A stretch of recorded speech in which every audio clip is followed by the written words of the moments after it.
የለም መለሳል መልሱ። በነገራችን ላይ ክርስቲያን ገነት ይገባል የሚል ቃል አለው ስለው የለም ብለህናል።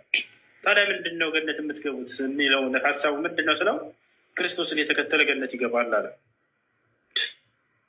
ክርስቶስን የተከተለ ገነት ይገባል። አንተ ታዲያ ምን እያደረግክ ነው? እየተከተልክ እኮ አይደለም፣ ክርስቶስን እያመለክ ነው። ክርስቶስን ያመለከ ገነት ይገባል የሚል አለው ወፍ የለም። ስለዚህ ወደ ገሃነም ነው የምትሄዱት።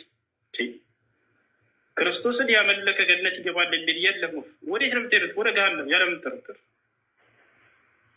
ክርስቶስ እንደውም ምን አለ? ወባጢለን ያዕቡዱነኒ ወተዓሊሙሁም ተዓሊሙ በሸር አለ። ሰዎች በከንቱ ያመልኩኛል አለ። ትምህርታቸውም የሰው ትምህርትና የሰው ስርዓት ነው አለ። ማንኛውም ክርስቶስን ወደ ማምለክ የወሰደ ትምህርት ሁሉ ከንቱ ትምህርት ብሎታል ኢየሱስ ክርስቶስ።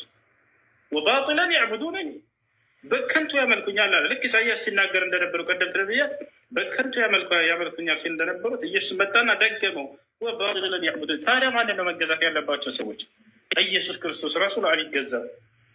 አንደኛ ቆሮንቶስ ምዕራፍ 15 ቁጥር 28 ላይ ሁሉን ካስገዛለት በኋላ ግን ሁሉ በአብ ይሆን ዘንድ ሁሉ ሊያስገዛለት ወልድ ራሱ ለአብ ይገዛል ይላል። ወልድ ለአብ ይገዛል፣ አንዱ ለሌላው ይገዛል፣ አንዱ ለሌላ ይሰግድ። ኢየሱስ ክርስቶስ ለአንዱ አምላክ ይሰግድ ነበር።